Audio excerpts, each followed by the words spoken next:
আসসালামু আলাইকুম সবাইকে। আজকে নিয়ে চলে আসলাম খুবই মজাদার এবং লোভনীয় একটি রেসিপি নিয়ে। আজকে রান্না করে দেখাবো চিংড়ি পটল বা পটল চিংড়ি, যে যেটাই বলেন না কেন। যারা পটলের কোনো তরকারি খেতে চায় না, তাদেরকেও যদি এইভাবে পটল চিংড়িটা রান্না করে সামনে দেন, একবার টেস্ট করলেই সেও বাধ্য হবে বারবার নিয়ে খেতে, এমনকি আঙুল চেটে পুটে খাবে। তাহলে আর কথা না বাড়িয়ে চলুন দেখে নিই আমি কিভাবে পটল চিংড়িটা রান্না করে থাকি। আজকে পটল চিংড়ি রান্নার জন্য আমি এখানে 400 গ্রাম পরিমাণে পটল নিয়ে নিয়েছি। পটলগুলোকে খোসা ছাড়িয়ে 2 ফালি করে উপর থেকে একটু কেটে নিয়েছি। আর উপর থেকে এভাবে কেটে বা কেচে নিলে পটলের ভিতরে তেল মশলা খুব ভালোভাবে ঢুকতে পারে।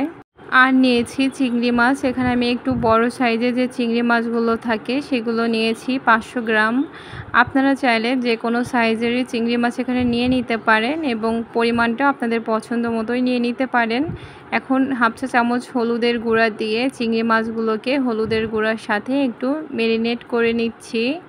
আর এই কাজটি অবশ্যই হাত দিয়ে করে নেবেন, তাহলে মাছের সাথে হলুদটা খুব ভালোভাবে মিশিয়ে বা ম্যারিনেট করে নেওয়া যায়। অনেকেই সামান্য লবণও ব্যবহার করে থাকে, তবে যেহেতু চিংড়ি মাছগুলো আমি খোসা সহ রেখেছি, এজন্য আর এক্সট্রা লবণ ব্যবহার করিনি। খুব ভালোভাবে মিশিয়ে নেওয়া হয়ে গেলে এখন চিংড়ি মাছগুলোকে একটি সাইডে রেখে চলে যাচ্ছি মূল রান্নায়। তার জন্য প্রথমে চুলায় একটি পাত্রে নিয়ে নিচ্ছি পরিমাণ মতো রান্নার তেল। আপনারা চাইলে এখানে সরিষার তেলও দিয়ে নিতে পারেন, আর তেলের পরিমাণটাও আপনাদের পছন্দ মতোই দিয়ে নেবেন। এখন তেলটা হালকা গরম হলে এর মধ্যে চিংড়ি মাছগুলো দিয়ে নিব। চিংড়ি মাছগুলো যেহেতু আমি খোসা সহ রেখেছি, তাই অনবরত নেড়ে ভেজে নিব। মাছগুলো ভেঙে যাওয়ার কোনো ভয় বা সম্ভাবনা নেই। অনবরত নেড়ে ভাজতে ভাজতে চিংড়ি মাছগুলো যখন হালকা লালচে কালার হয়ে আসবে, সে পর্যায়ে তেল ঝরিয়ে মাছগুলোকে উঠিয়ে নিব। সবগুলো মাছ উঠিয়ে নেওয়া হয়ে গেলে এখন একই তেলের মধ্যে দিয়ে দিব পেঁয়াজ কুচি এবং কাঁচামরিচ ফালি। এটা আপনাদের পছন্দ মতো বা স্বাদ অনুযায়ী দিয়ে নেবেন। কিছুক্ষণ তেলের মধ্যে ভেজে নিলেই এর মধ্যে দিয়ে দিব হাফ চা চামচ এরকম আদা বাটা, 1 চা চামচ রসুন বাটা, হাফ চা চামচ জিরা বাটা। এখন এই বাটা মশলাগুলোকেও পেঁয়াজ মরিচের সাথে কিছুটা ভেজে নিব। হালকা কিছুক্ষণ ভেজে নেওয়া হয়ে গেলে এখন দিয়ে দিব হাফ কাপের মতো পানি। পানিটা দিয়ে একটু নেড়ে মিশিয়ে দিচ্ছি। এখন গুঁড়া মশলা দিয়ে দিব পরিমাণ মতো লবণ, আর দিয়ে দিব 1 চা চামচ পরিমাণে হলুদের গুঁড়া, দিয়ে দিব হাফ চা চামচ এরকম ধনিয়া গুঁড়া, দিয়ে দিব মরিচের গুঁড়া।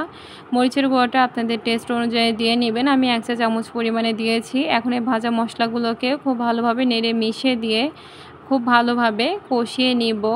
এ পর্যায়ে চাইলে ঢাকনা দিয়ে ঢেকেও কষিয়ে নিতে পারেন, বা চাইলে এভাবেও রেখে কষিয়ে নিতে পারেন। ভালোভাবে কষিয়ে নেওয়া হয়ে গেলে এখন কেটে ধুয়ে পরিষ্কার করে রাখা পটলগুলো এবং ভেজে রাখা চিংড়িগুলো দিয়ে দিব। এখন মশলার সাথে এগুলোকে খুব ভালোভাবে নেড়ে মিশিয়ে দিব।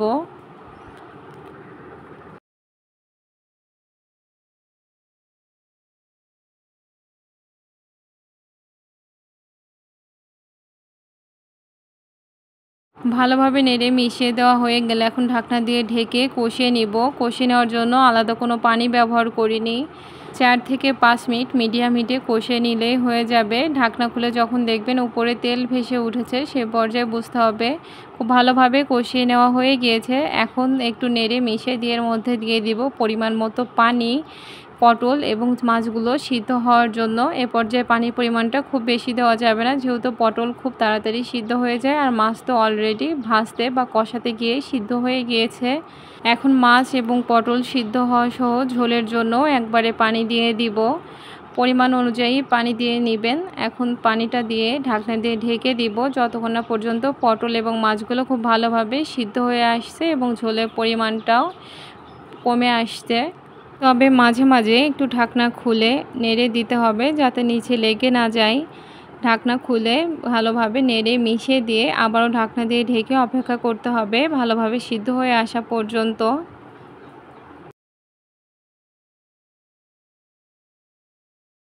ঢাকনা দিয়ে ঢেকে মিডিয়াম হিটে 10 মিনিট মতো জাল করলেই খুব ভালোভাবে পটল এবং মাছগুলো সিদ্ধ হয়ে যাবে এবং ঝোলের পরিমাণটাও পর্যাপ্ত পরিমাণে হয়ে আসবে।